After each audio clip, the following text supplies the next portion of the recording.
Estou muito animado de compartilhar um pouco do nosso aprendizado. Eu queria te passar a bola para você dar boa noite para as pessoas e se apresentar, falar um pouco da sua história para quem não conhece.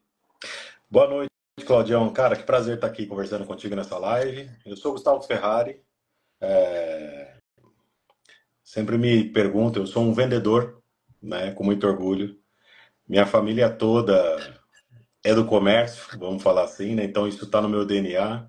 E No hotel, quando te perguntam a sua profissão, você responde o quê? vendedor. Eu sempre brinco, sempre faço Também. essa brincadeira, porque eu acho que, na verdade, eu tenho muito orgulho, né, dessa trajetória que eu tive, né, ao longo de mais de 15 anos aí, trabalhando em várias empresas, as quais a gente se encontrou no meio desse caminho, né? Saiu uma boa amizade. E, cara, que prazer estar aqui contigo hoje. Tem uma coisa engraçada até, que acho que vale comentar com a audiência, que foi quando eu te conheci, né? Em um determinado momento da minha jornada de vendas aí, eu trabalhava numa grande empresa, nós trabalhávamos, né, eu e o Cláudio, e a gente estava numa plenária, num town hall, não era uma apresentação de final de ano, e a gente ia receber uma premiação logo em seguida. Foi bem legal até, uma premiação que poucas pessoas, né, eu acho que menos de 3% da organização recebe, né, esse reconhecimento, né, um CEO Award, que é o que o pessoal costuma chamar. E foi uma surpresa muito bacana para a gente. Mas antes disso, houve um fato engraçado que foi a gente estava sentado ali meio que lado a lado nessa plenária. E, cara, vendedor, né, sempre dá um jeitinho de espetar o outro e tal, e competir, aquela coisa muito engraçada. O primeiro contato que eu tive com você foi você me espetando, assim, né, falando, cara, você que atende aquele grande atacarejo, né, o maior do Brasil e tal, não sei o quê. Sou eu mesmo, né? Ele, pois é, eu sou Cláudio Friedman, sou do canal Indireto de Minas Gerais. E, cara, o seu cliente está invadindo Minas Gerais Deixe Minas para vendendo. os mineiros, né? Eu tinha Exatamente. esse Deixe lema. Minas para os mineiros. Esse cara, o seu cliente está vendendo pasta de dente em Minas Gerais mais barato do que o meu preço de tabela. Você precisa arrumar isso, porque senão vai dar pau aqui e tal. E eu olhei assim, falando, pô, o cara nem me conhece, o cara já vem me dar uma espetada dessa, assim. Mas daí foi engraçado que depois a gente acabou, cara, transformando esse episódio numa amizade muito grande. A gente depois começou a conversar, não, me fala mais sobre isso, o que tá rolando?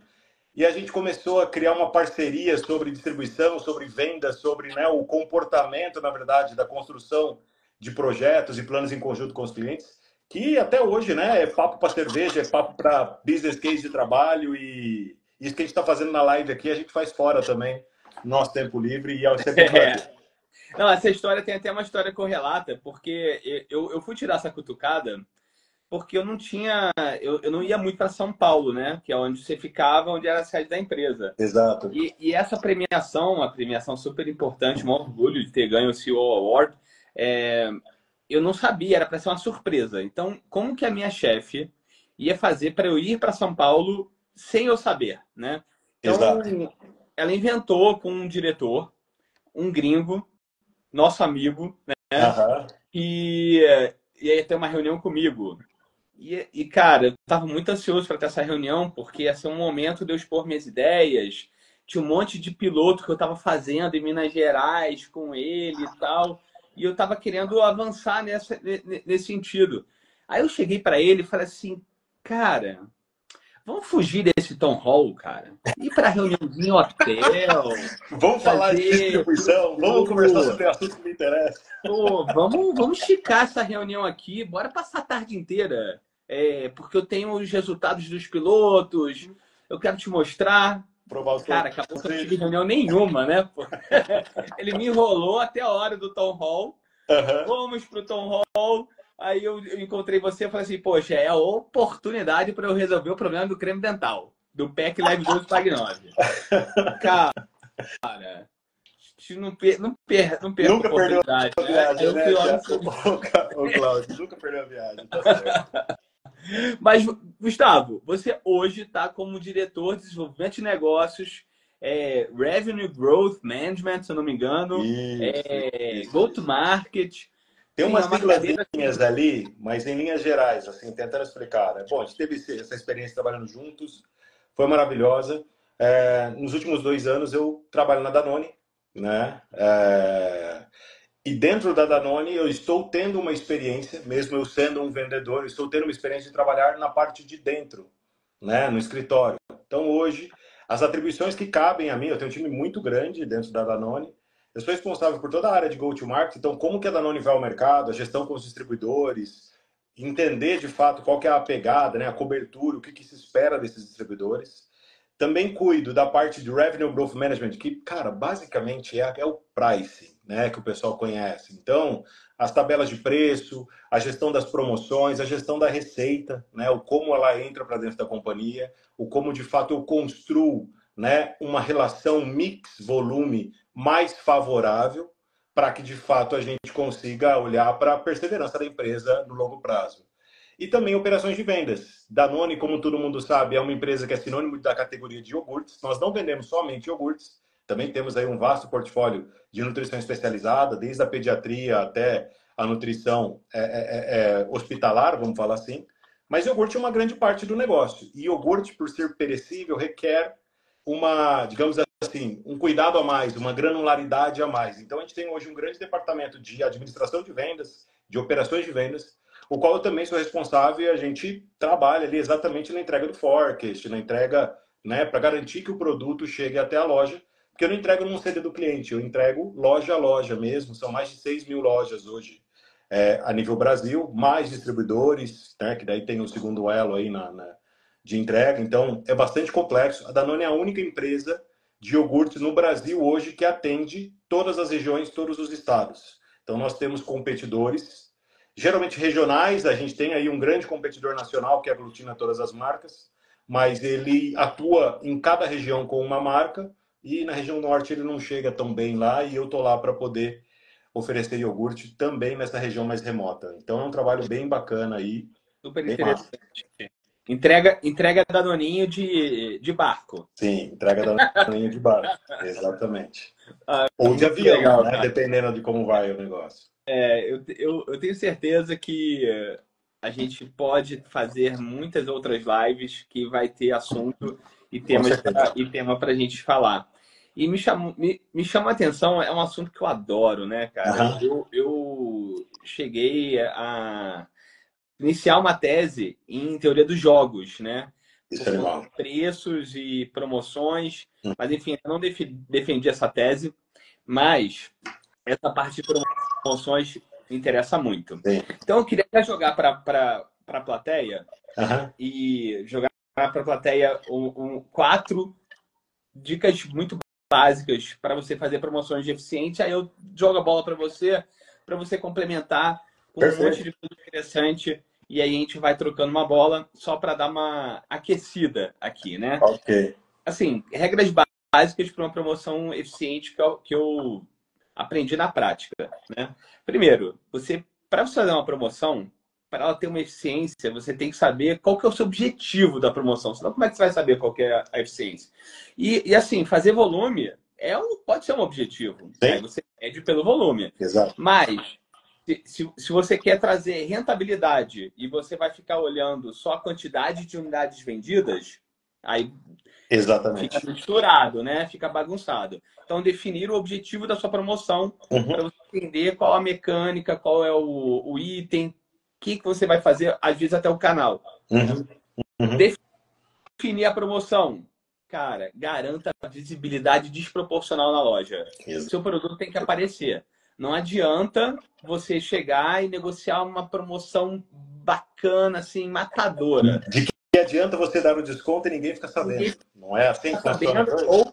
ou pior, né? Coisa que já aconteceu, a gente pode até depois explorar, como eu já promocionei produto o cliente não cresceu em volume, ele ficou praticamente igual e ele caiu em valor. Como que é Exatamente. possível isso? É só você não abastecer direito a loja.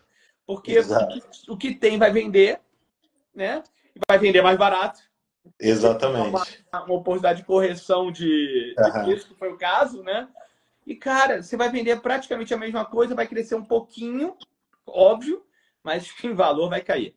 Então, tem a visibilidade desproporcional em loja. Exato. 3. Faça suas promoções promoções, sempre na primeira quinzena do mês, você tem que saber qual que é o momento mais atrativo para aquela promoção, para aquele item, para aquele SKU. Se você tem um SKU grande, não vai promocionar ele no final do mês. Uhum. Quando um SKU grande, por exemplo, no início do mês, deixa para a segunda quinzena alguma coisa que tem um pouco um desembolso um pouco menor, porque o consumidor está mais apertado no final do mês. E quatro, Exatamente. cria escassez. Não vai entrar numa de ser everyday low price. Ah, eu quero ter preço bom todo dia e tal. Preço bom todo dia vira preço base, né? Então, É verdade. se você não cria uma escassez, o cliente vai pensar, ah, vou comprar semana que vem, né? Promoção de quinzena, que muita gente gosta. Uhum. Ah, semana que vem eu volto aqui, certeza? Semana que vem eu compro. Cara, aí o cliente não volta, ou quando volta, volta com muita pressa e tal, e deixa de levar aquela promoção. Se fosse por uma semana, que teoricamente é o ideal, nem todo varejo tem condição de fazer.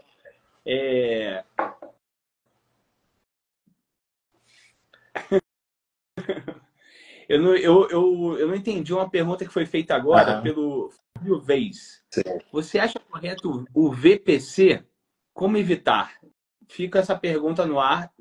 Se você, Vez, puder escrever o que significa VPC, a gente bota aqui na roda e a gente responde. Não sei, Gustavo, se você... Claudião, complementando a sua análise, né? Eu acho que o mais importante de uma promoção é você saber o que você está fazendo. Em que sentido que eu quero dizer? A promoção ela é oriunda muito lá daquela aula de microeconomia 1, que a gente sempre coloca, onde a lei da oferta e da demanda, muito bem, né? Então você, né, a determinado valor, o consumidor, né, ou o cliente está disposto a pagar por, né, determinada quantidade de produto. O que você tem que ter muito em mente quando você vai fazer uma promoção é exatamente qual é o objetivo que você quer atingir. Mais do que isso, você precisa testar qual é a elasticidade efetiva que você tem dentro, né, desse produto a ser ofertado, para que você não faça uma oferta a qual você vai destruir o valor ou da categoria ou então do produto que você está ofertando. Por quê? Se ele tem uma demanda inelástica, vamos falar assim, você está dando desconto, você só está vendendo mais barato aquele SKU, né, aquele item, e não necessariamente você está agregando valor ou você está construindo, né, a categoria dentro do cliente que você atende. Obviamente que, cara, o varejo ele trabalha muito com muitas promoções, por quê? Porque é aquela lei de atração do shopper, né, do consumidor para as lojas. Então, ele tem uma alta, digamos, um alto interesse, né, em trazer sempre muitas promoções, muitos encartes cooperados, como o pessoal da audiência que está trazendo. Essa é uma estratégia que o varejo utiliza para que, de fato, ele consiga ajudar ao consumidor a direcionar, digamos assim, a ir para as lojas dele. Então, esses termos ou digamos assim, essas estratégias são muito comuns. E eu acho que a gente tem que participar, tá? No geral, eu tenho que ajudar a construir. O problema é, eu não posso fazer isso sem pensar, sem fazer conta, sem escolher o SKU direito. Então, sempre quando eu for fazer uma promoção, tem que ter um planejamento de demanda feito por isso. Olha, eu vou promocionar esse item, eu vou dar essa promoção, só que eu preciso que você se proteja em termos de disponibilidade de inventário, né, de estoque mesmo, porque essa promoção aqui ela tem uma elasticidade X ou Y e você, com certeza, para poder ter um melhor aproveitamento, você precisa ter esse produto disponível, que certamente ele venderá. Deixa, Isso, de fato, é o que acontece. deixa eu só dar um passo atrás, só para garantir que está todo mundo entendendo o que você está falando. E só um recado para o Vez, que eu entendi a sua pergunta e a gente vai encaixar ela aqui nesse bate-papo. Gustavo, quando você está falando que você deve escolher um item que tem uma elasticidade alta, quer dizer que, basicamente, quanto maior a elasticidade, é maior a resposta de venda maior o retorno que você tem em toda a atividade promocional que você coloca. Desconto. Porque muita Exatamente. gente... Aí eu queria até que você fizesse um comentário, tipo, muita gente pode vir e pensar, eu vou fazer uma promoção boa, vou fazer uma promoção inteligente, eu vou pegar o item premium, vou pegar o item caro, e esse item eu vou promocionar para fazer bonito para a minha diretoria. Não necessariamente isso vai ser efetivo, exatamente. Algumas vezes isso funciona, mas não necessariamente sempre. Às vezes você tem um item, às vezes, que ele é um pouco mais, ele está posicionado como um portfólio mais premium, e é uma estratégia o quê? Você tem um público para esse tipo de produto, né? Não necessariamente esse público, obviamente todo mundo gosta de promoção, que fique claro, todo mundo gosta de fazer um bom negócio. Você tem sempre aquela sensação, dependendo da loja que você entra, né? Se você está em Minas Gerais, você tem algumas redes aí muito famosas em Minas Gerais, onde você entra, você sente aquela experiência de, tipo, tô fazendo um bom negócio aqui em Minas Gerais, porque os caras são muito driveados por preço e tal. Mas o que eu quero dizer é, você tem um público aqui que não necessariamente ele vai levar a mais devido ao item ser premium, por exemplo. Ou seja, a elasticidade desse item faz com que ele seja... A elasticidade é mais baixa, às vezes, porque o item talvez seja um pouco mais caro, a disponibilidade de pagar e de comprar esse item ela seja menor, e não necessariamente vai ser efetivo. Então você tem que estudar muito bem qual que é o SKU correto, o posicionamento correto que você tem que colocar uma promoção para que você consiga pegar aquele baseline, né? Ou seja, aquela batidinha de sellout que o teu cliente tem, você leve ela para um outro patamar. E nem sempre isso acontece no item premium, e na maioria das vezes isso também não acontece no item mais barato. Por quê? Porque o item mais barato é aquele item que captura o cliente que está buscando o primeiro preço. Ele já vai lá buscar aquele primeiro preço e a disponibilidade em comprar muito volume daqueles determinados SKUs nem sempre é grande, né? Às vezes ele tem uma limitação de budget, vamos falar assim, né? Então, por isso acaba não sendo tão efetivo. Existem alguns SKUs dentro de portfólio de cada uma das indústrias, que são os itens que de fato são os mais elásticos, e esses sim são os cavalos, os alavancadores de negócios e de volumes na relação indústria e varejo aí que a gente vê.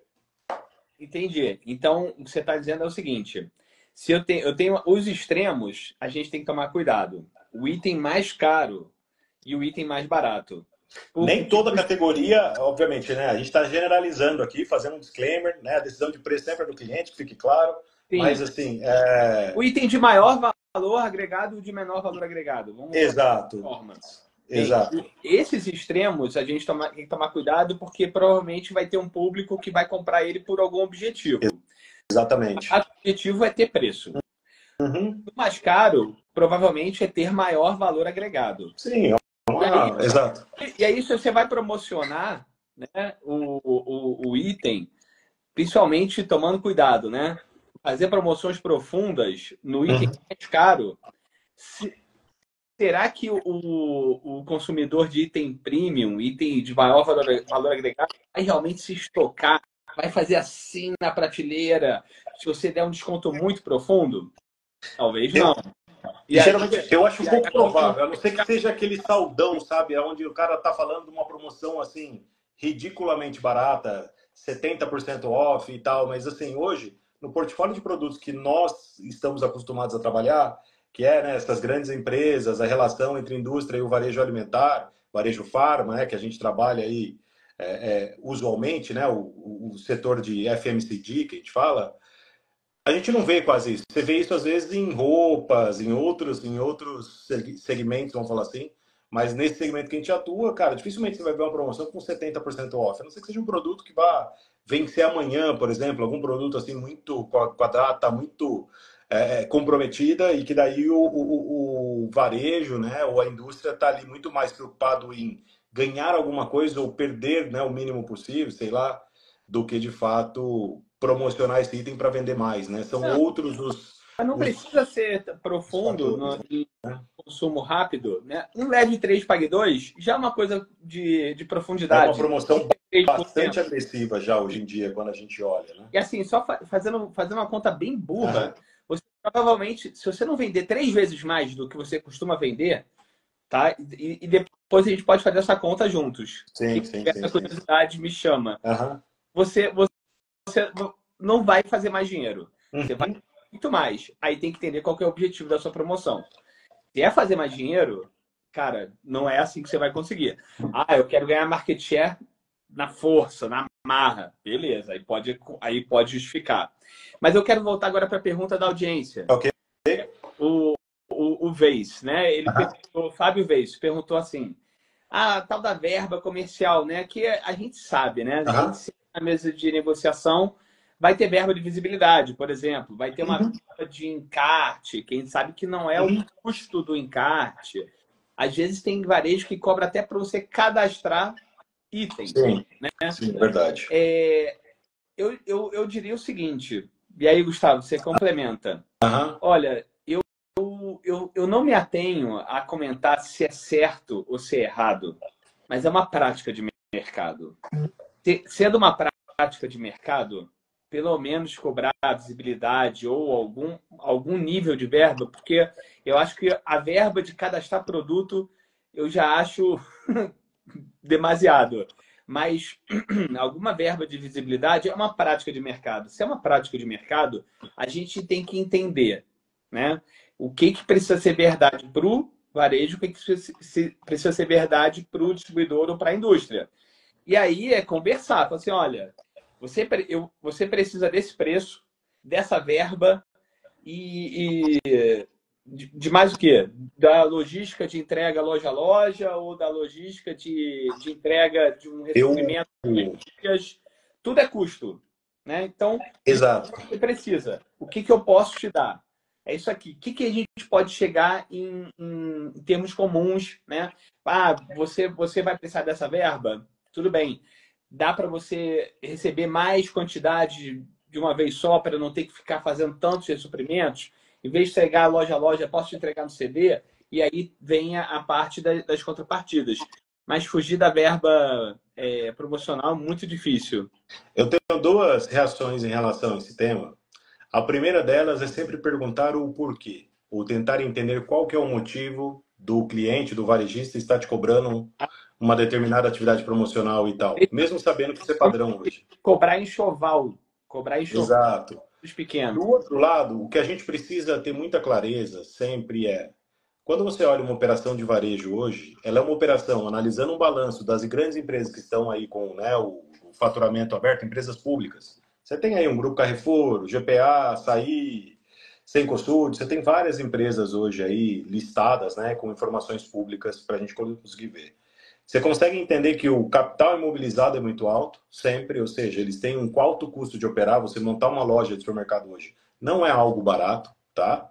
Você tem aí uma última linha bastante apertadinha, né? Ou seja, você vai, coloca muita gente, muito estoque, né? Muitos funcionários, muito estoque, constrói marca, faz uma série de empreendimentos, vamos falar assim, né? Para no final o retorno sobre o capital que o acionista, que o dono tem, ser baixo, não é algo alto versus comparação com outros setores. Então, o que acontece de alguma maneira é que o varejo, de alguma forma, ele acaba, às vezes, indo até a indústria e falando, olha, eu preciso de ajuda para determinada situação. E Eu não é só de preciso... pequeno que cobra enxoval, não. Não, essa São outras exato. formas. Tem a tal da verba de inauguração, né? Que às vezes é cobrada. Opa, já discutimos muito sobre isso, né? E daí o que acontece dentro dessa história toda é, você pode ter um comportamento com os clientes os quais você atende, no qual você vai simplesmente pagar aquilo que ele está pedindo, ou você pode perguntar o porquê, entender o porquê e tentar montar ou trazer um plano que de fato construa algo, falando assim, olha, eu entendi, você tem esse jeito de trabalhar e faz parte da tua metodologia, você chegou até aqui, até hoje, cobrando essa verba e tal, e eu respeito, né, toda a sua trajetória, mas do outro lado eu também tenho a minha empresa aqui com o regimento interno dela, que também tem seus 30, 40, 50, 100 anos, não sei, a depender da empresa, da mesma forma. Então, qual é o papel do vendedor nessa história, do key account, do gestor de contas? Ele ter a sensibilidade, a percepção de entender assim, olha, o que eu consigo alavancar de negócio da minha indústria com determinada atividade ou com um determinado ponto que está sendo solicitado pelo meu cliente. E é daí que surge o famoso tema do plano conjunto de negócio. Algumas empresas chamam de JBP, outras empresas chamam de JVC. Cada empresa tem uma abordagem, mas o fato é, você pode ter um comportamento de simplesmente pagar isso e, digamos, se alavancar pouco dessa iniciativa, ou você pode construir, porque o cliente faz aniversário todo ano, tem encarte toda a primeira semana de mês, pelo menos. Eu não vejo varejo que não faça, que fala, não, eu não vou fazer o encarte na primeira semana do mês. Eu não conheço ainda nenhum aqui no Brasil que tenha essa prática. Muito pelo contrário. Pode ser que na última ele não tenha, mas na primeira com certeza ele vai ter. Então, sabendo que as promoções, as atividades são algo que é inerente, né, a essa relação indústria-varejo, por que não se alavancar disso? Por que não trazer algo proativo falando, olha, eu tenho um plano aqui, eu vou entrar nessa promoção, só que tem que ser com esse SKU, né, com esse item. E você precisa comprar tanto desse item, porque esse item aqui ele tem essa elasticidade e ele vai vender muito, e eu preciso ter as lojas abastecidas para quê? Para que isso dê retorno para a minha indústria. Porque se isso não der retorno, o que vai acontecer é, cara, no outro mês eu não vou ter mais esse dinheiro para investir. No final, tudo isso é sobre alinhamento, é sobre como se constrói negócio, né? Sim. Acho que a nossa principal vivência ao longo desses anos todos, da nossa experiência, né, Claudião? Ela é pautada nisso, de tipo, como que eu construo o negócio? Como é que eu construo essa relação de confiança, de construção mesmo junto do plano indústria-varejo, né? Eu acho que essa é a grande metodologia, né, que a gente vai aperfeiçoando ao longo do tempo da nossa caminhada. Assim, eu até vou complementar. Eu já tive, para pensar nos pequenos, eu já empreendi, né, Gustavo? Você sabe, né? Uhum. Toco fábrica de salgados e Sim. com a minha esposa. Uhum. E eu passei por essa situação, vez. Tive que pagar um enxoval para entrar no Oba, no Norte Sul, que existe aí em São Paulo e tal. Sim. E, cara, não tinha jeito, né? Porque eu já tinha mais ou menos um preço que eu sabia que eu poderia ir para a loja, porque eu tinha uma meta de preço na ponta. O produto era caldos congelados. Eu queria que o produto fosse vendido a R$ 9,90. Então, eu não tinha como cobrar mais caro do consumidor, né? Se eu quisesse testar aquele ponto de preço, aquele price point. Então, eu tive que amar. Era um produto que me deixava uma margem melhor do que o restante da linha. Então, esse produto eu topei. No restante da linha, não. Mas, assim, nesse produto que era o maior interesse também do cliente, deu certo. Já em outras situações, já em grandes multinacionais, eu já tive situações, aí vai depender muito do que você estava falando, que acho que a gente pode até começar a explorar um pouco mais do plano conjunto de negócios e de situações onde você tem que liderar pelo pensamento, né? Exato. Pela liderança intelectual, ou thought leadership, que a gente fala em inglês, né? Que é a gente conseguir influenciar. E tem clientes que são mais abertos, principalmente quando a gente tem um plano conjunto de negócios alinhado. Se tem uma abertura e uma confiança, você pode chegar e abrir realmente o jogo. Essa é a minha dica que eu tenho para quem estiver escutando a gente. Se tem confiança e um planejamento conjunto do que vocês querem fazer no ano, você tem que abrir o jogo. Olha, e foi isso que a gente falou para um cliente. Olha, você quer X, você quer preço, você quer entregar loja a loja, você quer ter um determinado forma de pagamento, você quer ter promotor em todas as lojas, você quer ter atividades promocionais em todos os encartes, e você quer que eu também tenha uma verba para pagar as suas visibilidades, etc, etc. Inauguração de loja, eu não consigo. Tem esse bolo de dinheiro. Você não vai comprar o dobro do que você está comprando. Você vai comprar o que você vende. O varejo é assim. Não tem como ser diferente. O sell-in vai ser igual ao sell-out. Não tem como sonhar. É algo diferente. Então, cara, a gente tem que entender essa pizza, né? Essa fatia cada fatia. Você tem interesse em todas essas fatias? Tem alguma que você quer abrir mão? Não, não quero abrir mão de nenhuma. Bem, como que a gente pode, então, usar alguma dessas fatias, por exemplo, de promoções em encartes, para a gente ter promoções muito legais nas lojas que a gente vai inaugurar, que é uma forma de, entre aspas, compensar você não ter uma verba de inauguração. Eu vou te dar promoções mais profundas na inauguração, que essa pizza aqui já está na mesa, e aí a gente consegue trabalhar internamente. Mas essa outra aqui, poxa, eu não consigo de jeito nenhum. E a gente vê você consegue abrir para o cliente e ele entender essa pizza, né, com várias entregas que você faz para atender dores ou desejos do cliente, o cliente acaba concordando, mesmo que contrariado. O melhor ponto nessa história toda é construir uma relação de confiança com os clientes. Isso só acontece depois de muita conversa, depois de muita exploração sobre o modelo de trabalho, o modelo de negócio. Uma verba como uma inauguração de loja, por exemplo, o que tem que se perguntar é por que você precisa dessa verba? O que está falando? E daí muitos vão chegar para você, olha, porque eu tive um custo de implementação de capital aqui e tal. O cara começa a dar, né? Porque o custo do dinheiro está alto, porque eu estou com meu capital empatado. Começa a vir as mais variadas objeções. Nem sempre elas são verdadeiras, né? Na maioria das vezes não são. Mas o que ele quer, na verdade, é fazer uma inauguração que cause impacto. Então, é aquela história, pô, você não pode ajudar com coisas mais que tem um alto valor para ele, mas que não sejam tão caras para você quanto dinheiro nessa inauguração? Vou te dar um exemplo. Cara, fazer no caso de Danone, fazer uma degustação para o cliente.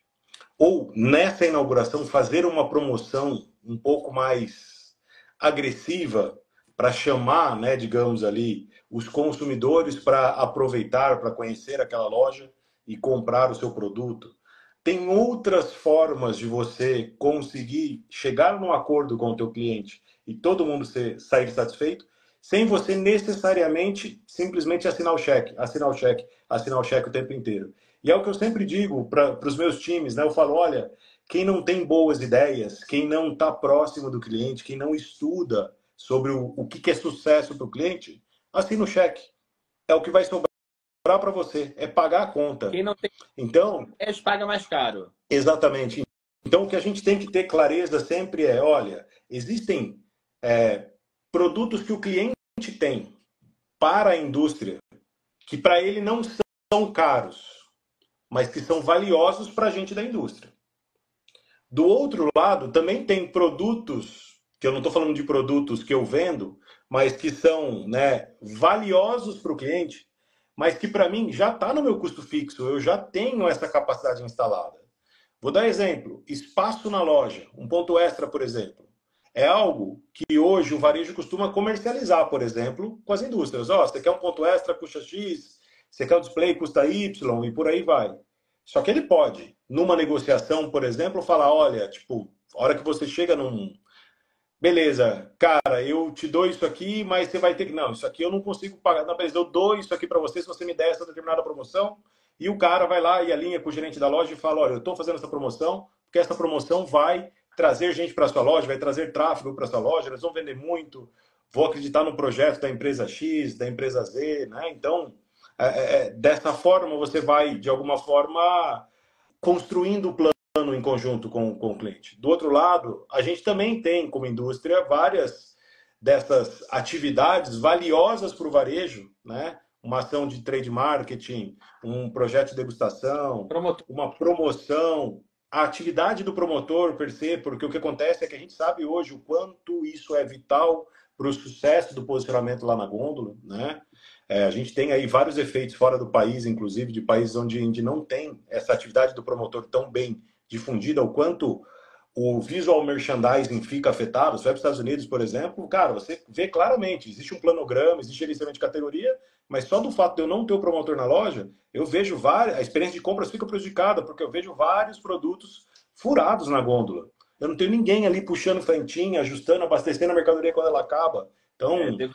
você tem um outro jeito, né, de enxergar a experiência de compras. E aqui no Brasil a gente tem essas coisas já meio que, como é que eu posso dizer? Já está na base, já está no custo, vamos falar assim, né? Já está no meu modelo de negócio.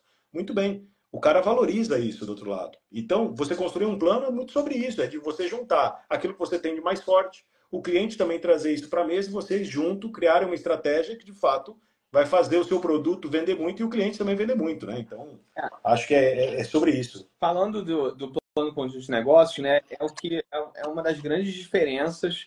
Você pode utilizá-lo como uma alavanca para você realmente deixar sua marca, fazer a diferença com o cliente quando ele não é um cliente final, né?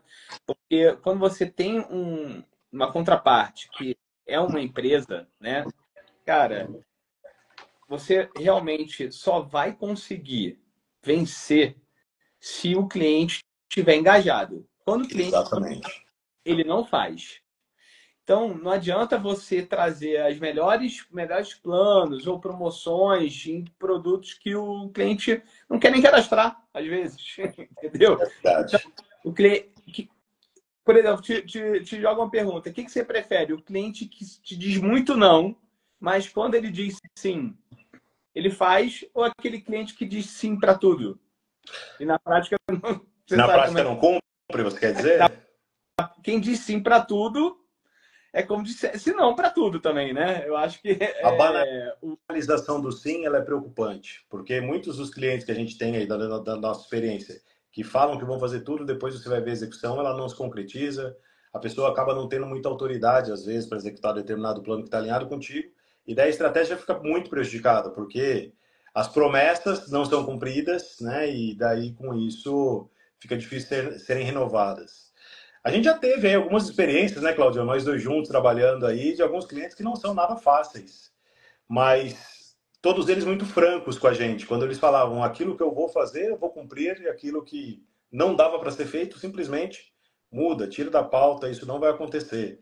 Então, a gente já trabalhou junto já e já passou por situações assim.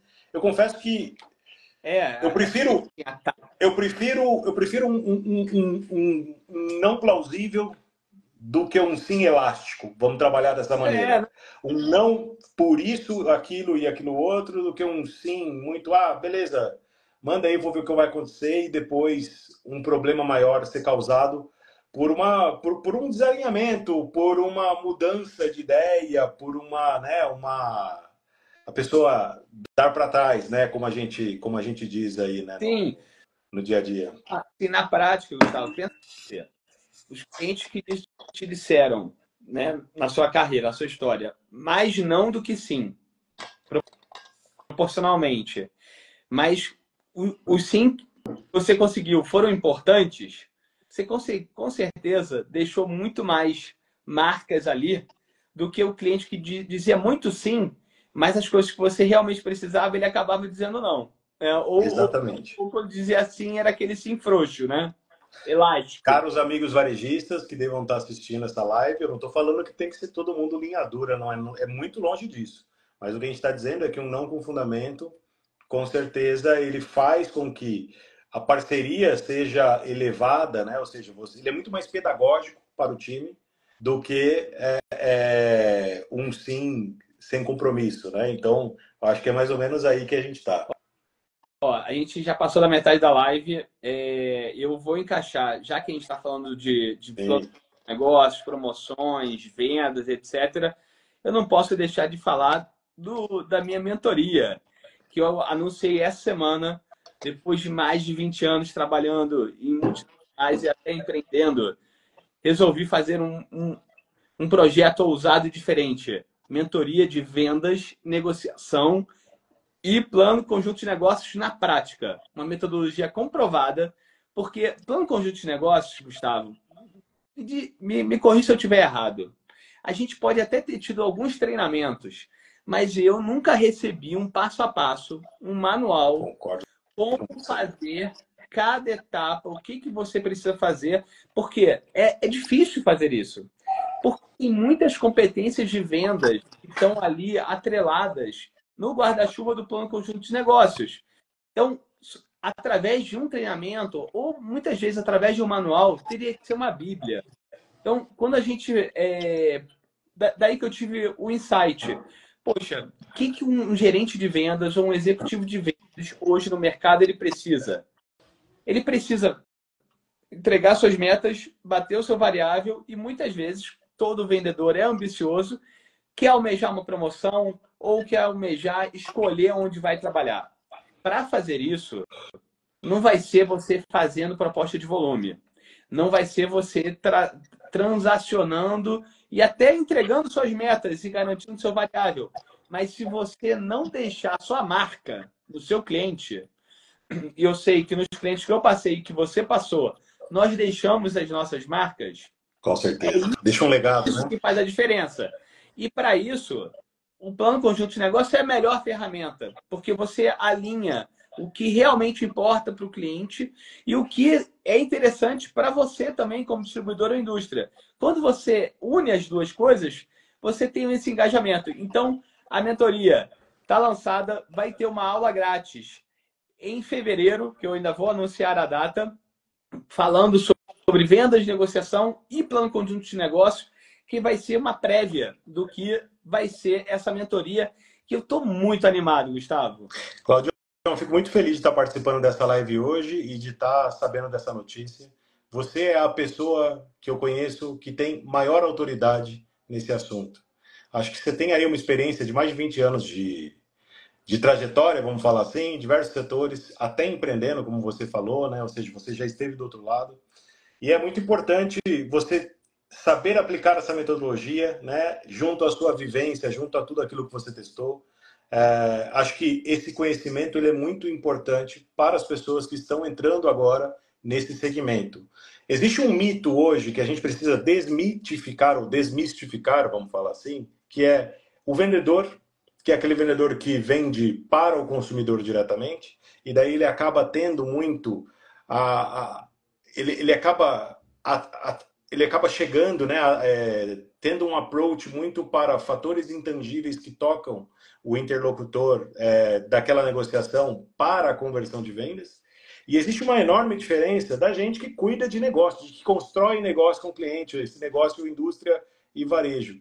E aí é muito mais sobre confiança, é muito mais sobre a construção, muito mais sobre a metodologia, a matemática e a ciência que você coloca dentro dessa parceria, desse modelo de trabalho, do que simplesmente você ter aquele, né, fechamento muito forte. Porque o fechamento ele é importante, mas você só vende uma vez errado. A segunda vez o cara não te compra de novo.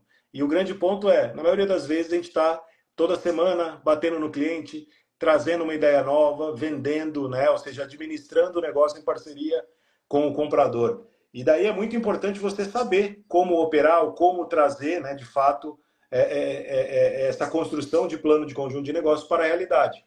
E você, como sumidade, como autoridade no assunto, é a pessoa certa para poder mentorar essa turma que está chegando agora, com muita vontade de aprender, com muita ansiedade de vencer. Tenho certeza que você vai ser muito bem sucedido nesse seu novo projeto. Ô, Gustavo, obrigado pelas palavras. Olha, realmente a gente viveu muita coisa juntos, né? E você me ajudou muito a me desenvolver profissionalmente. Você sempre levava a barra lá em cima, queria um plano estratégico, um plano conjunto, como que a gente vai entregar isso, qual a estratégia por trás. Isso me ajudou muito a me desenvolver. E pegando nessa questão de que quando você está tratando de assuntos e vendas, tem muita coisa em vendas que não está escrito em nenhum lugar. Está nas entrelinhas. É o conhecimento da experiência e da vivência. E é exatamente esse conhecimento, essa experiência que eu quero proporcionar para as pessoas. E por que ter um plano conjunto de negócios na prática? Esse vai ser o projeto da mentoria. A gente vai falar de vendas, a gente vai falar de negociação, a gente vai falar de técnicas de entrevista com base no spin selling para fazer vendas persuasivas. A gente vai falar sobre promoções eficientes, como storytelling para montar as suas apresentações de impacto, enfim. A gente vai falar de todo um arcabouço de vendas, porque a minha ambição no futuro é fazer o que nunca ninguém fez. É criar uma faculdade de vendas, de verdade. Animal. Mas, por agora, a gente começa com uma mentoria. Vamos step by step, tá certo. E não existe... Tem um filósofo grego que eu acho que foi Sócrates, Arquimedes, não me lembro. Fala assim, conhecimento não se transmite, conhecimento se constrói. Por isso que você praticar toda a metodologia que eu vou trazer, o conhecimento, aterrissando num modelo de plano conjunto de negócios na prática, né? E replicável para que quem entrar na mentoria, arregaçar as mangas e realmente se aplicar no projeto, você vai ter um modelo que você não vai precisar, não vai ser para um cliente. Vai ser um modelo que você vai poder replicar para todos os seus clientes e você vai melhorando ele, obviamente, a cada rodada de JBP e a cada ano que você passa, né? Você vai agregando e trazendo mais customização, mais experiência, mais valor para o cliente, porque no fundo é sobre isso. Sobre construção, tá certo, sobre parceria. Claudião, você me lembrou de uma história aqui, cara. Essa eu preciso contar para todo mundo, precisa me entregar essa história para tua audiência aqui. A gente trabalhando junto em Minas Gerais, né? E tinha um cliente que não era muito fácil, né? Um cliente que, olha, eu vou te dizer, talvez tenha sido um dos clientes mais desafiadores que eu já passei até hoje. E ele era um cara que a gente estava lá toda semana e ele não dava moral pra gente, era aquele cara duro, que se você tentasse abrir o computador na frente dele, ele já baixava a tela e já te mandava embora. Aquele cara que era bruto mesmo, né? Como a gente fala. A venda tinha que ser aquela venda muito... O elevator pitch que a gente fala, né? Você, em 30 segundos tinha que vender uma ideia para ele, não deu certo.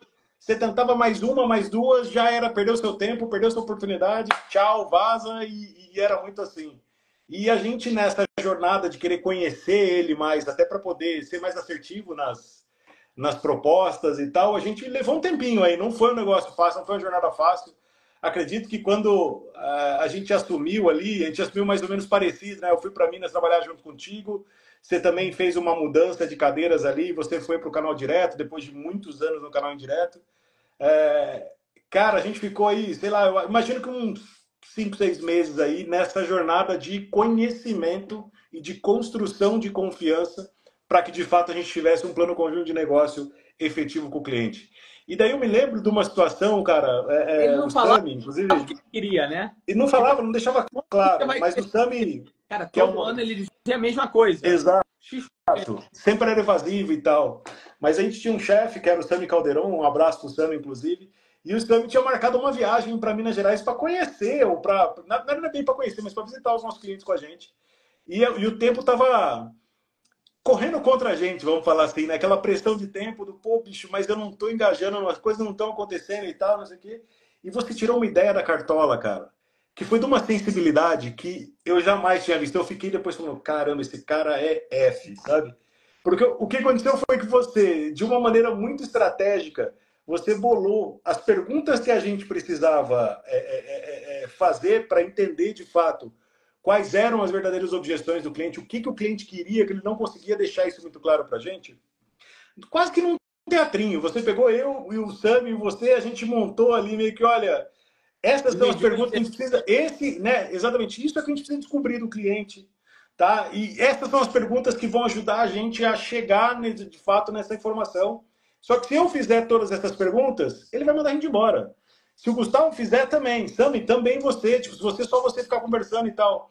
Então vamos chamar ele para tomar um café e vamos ter uma conversa mais contraída, mais aberta, vamos tentar de alguma maneira tirar ele desse ambiente, mesa de compras, né? Aquela coisa de um de cada lado da mesa, vamos levar ele para um outro ambiente. E batata, cara, a gente foi muito assertivo, tem um marco assim que eu sempre digo que é antes e depois daquela reunião dentro desse cliente. Porque você começou primeiro, né? O Sami tá vindo aqui, vamos sentar numa mesa então para tomar um café, conversar sobre as coisas e tal. E daí a gente começa a trabalhar, né? Começa a perguntar e falar sobre o negócio com o cara, das nossas vivências, das nossas experiências, e obviamente colocando sensivelmente essas perguntas no meio do papo. E eu lembro de nós três, assim, muito... concentrados, né, no que ele estava tentando falar, para tentar capturar e lembrar aquilo, que aquilo era um café, aquilo não era um questionário, eu não estava, né, então ali recenseando a pessoa como como às vezes as pessoas acham que deve ser feito, né? A gente estava de uma maneira muito informal, pegando de fato e entendendo. Botando as coisas, senão ele ia perceber que a gente estava... Exatamente. Eu lembro que tinha uma batalha, cara, e essa batalha foi a mais engraçada, que o Sami no final ele acaba colocando, assim, que a gente tinha que ter escova executada no checkout. Era meio que uma premissa de sucesso de uma das categorias que a gente vendia. Exatamente, era uma meta nossa. E, cara, esse cara não queria, e ele não explicava o porquê, né? E daí a gente perguntou, a gente tinha ali vários entendimentos, beleza, aqui fecha assim, aqui fecha assado e tal. A gente conseguiu ter uma melhor noção sobre o todo. Mas, cara, tipo, a gente precisava mover com aquela escova e tal, né? E o Sami, naquela determinada situação, ele meio que vai para um... quase sincericídio, né? Você Não, tá falando, cara. ele partiu para o que eu sempre falo nos meus shows, assim, cara, não leva para o relacionamento. Exato. Não me ajuda. E ele Não vai e me adota essa ajuda. estratégia, sabe? De um jeito meio assim, pô, depois que a gente ficou aqui conversando quase 2 horas e tal, cara, não tô te pedindo nada, só me ajuda com isso aqui e tal. Cara, não precisa de mais nada. Exatamente, Cara, nunca te pedi nada, estamos aqui e tal, não sei o ele tava quê. Mas no final deu certo, né? No assim, final ele cara, acabou foi quebrando o galho, não sucesso. foi? E aí aquilo que a gente fala, quando o cliente não engaja, ele não faz. Qual Exato. foi o final dessa história? Ele disse, beleza, Sami, vou fazer. O Na semana seguinte foi bom, cara, sabe? Ele gostou da é, conversa, ele sentiu confiança na tá gente, a gente teve uma animado, troca muito franca. tava feliz. Ele entendeu que aquilo era importante pra gente, ele falou, beleza, vou fazer isso por É, vocês, né? Então não ficou barato isso, porque com certeza ele pediu muitas outras coisas pra gente também, mas aquilo era um KPI de sucesso pra gente. Não é todo dia que a pessoa lembra, ou sai de casa lembrando que tem que comprar escova de dente. O brasileiro mas, troca de escova menos de 4 vezes no ano, né? Já é sabido, ou seja, escova muitos dentes, mas sempre com a mesma escova, aquela escova velhinha, com bastante bactéria ali e tal. E um dos drivers, né, dessa categoria é você espalhar a escova por tudo quanto é lugar, porque ninguém coloca na listinha, ou seja, a pessoa precisa, opa, tem escova aqui, lembrei que eu estou precisando, isso compra e leva para casa, né? Então, vale para preservativo, vale para isqueiro, vale para um monte de coisa que são itens que não entram na lista, né? Itens. Cara, mas o final trágico dessa história é que na semana seguinte eu voltei lá, você lembra? Pra... E aí? Vamos então botar em prática? Como é que vai ser? Você vai mandar um comunicado para as lojas? Ele falou assim: não, não vai fazer de jeito nenhum. Eu falei assim: mas você não falou para o Sami semana passada que você vai fazer? Ele falou assim: não, eu cansei de dizer não para o Sami. Então, sim, mas não vou fazer não. tá certo. Cara, olha só, a gente está chegando ao final da nossa live.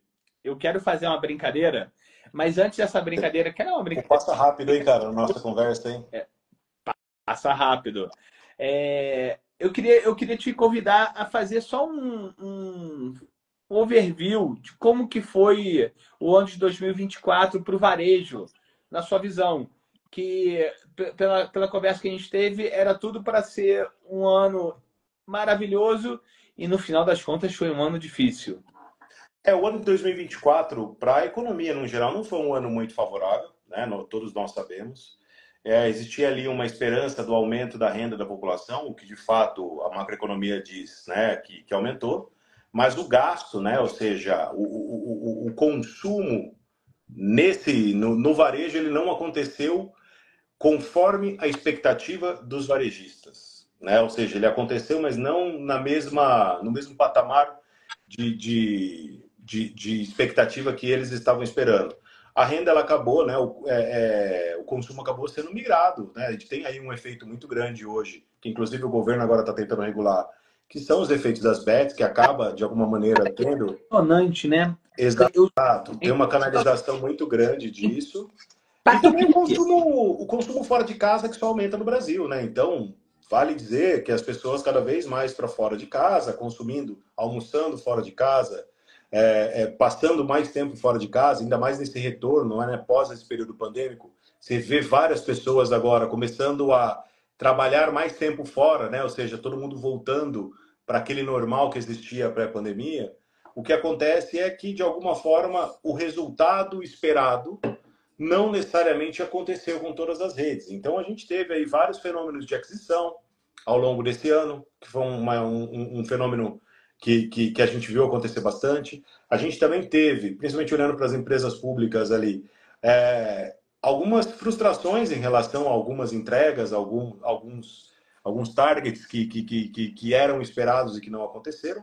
E, obviamente, que num ambiente como esse faz com que as pessoas, de fato, tragam mais problemas para a mesa, ou sobre a mesa, né? E daí cabe ao vendedor, né? Ao gerente de conta, ao key account, tá sempre muito antenado com isso, se antecipando, né? Trazendo ideias novas, porque as mesmas ideias do ano passado, não, ou do ano retrasado, sendo mais correto aqui, né, dentro dessa história, as mesmas ideias de 2023 não necessariamente funcionaram em 2024.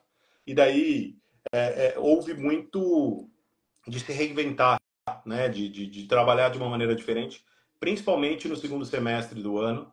Mas acredito que, passado esse período, dentro da Danone agora a gente está no momento de construção de plano de conjunto de negócio com os clientes. Então, final do ano, janeiro agora também, a gente está tendo diversas reuniões com o varejo. E, cara, eu vejo eles muito animados com o que vem pela frente, com o ano de 2025. Então, acredito num bom ano aí pela frente. Não, legal. Eu fico realmente impressionado com as bets terem impacto real no PIB e vários players, varejo, distribuidores, comentando como que sentem impacto nas suas vendas.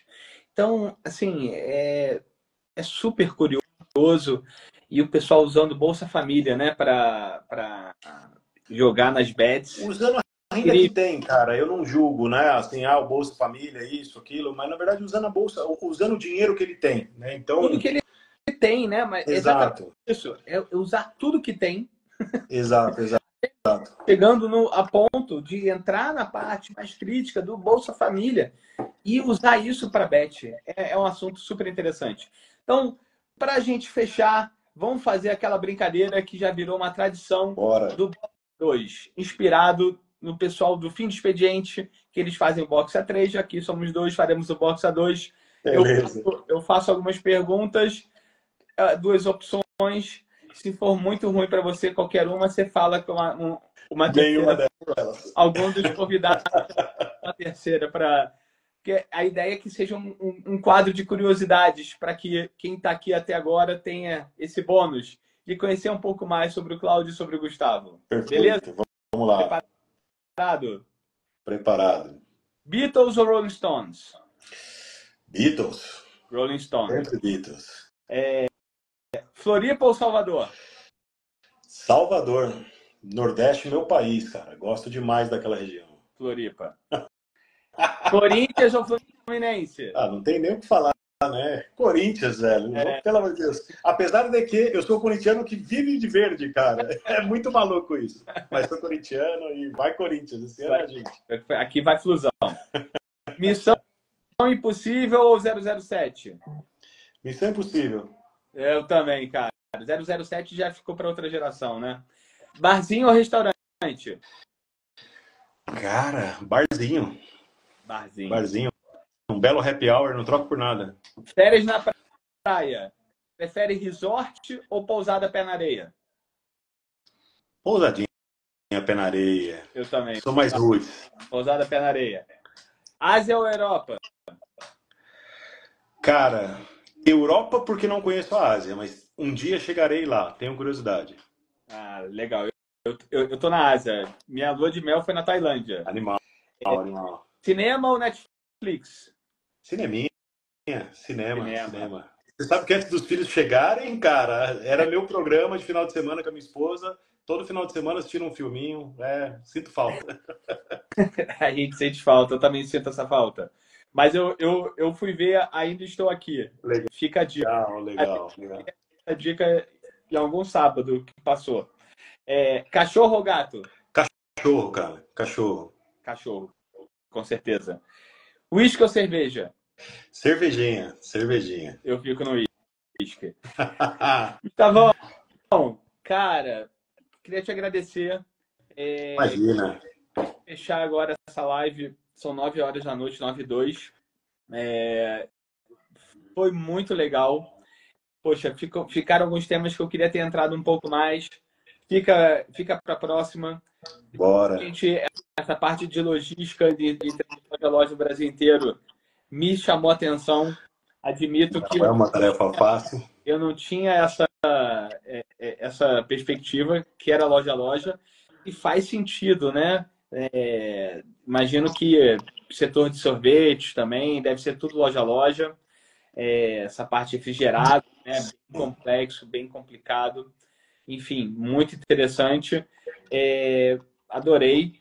E vamos marcar outras vezes. Claudião, sempre um prazer, tá? Você é um dos caras aí, meu grande parceiro aí em Minas Gerais. Tenho grandes amigos por aí.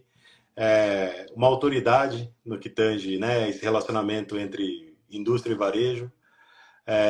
E, cara, tô sempre contigo, muito sucesso no seu empreendimento. Sempre que precisar, dá um toque aqui, a gente faz uma live. E quando vier a São Paulo, cara, aquela cervejinha tá combinada. Pode deixar, Gustavo. Valeu, brigadão, cara.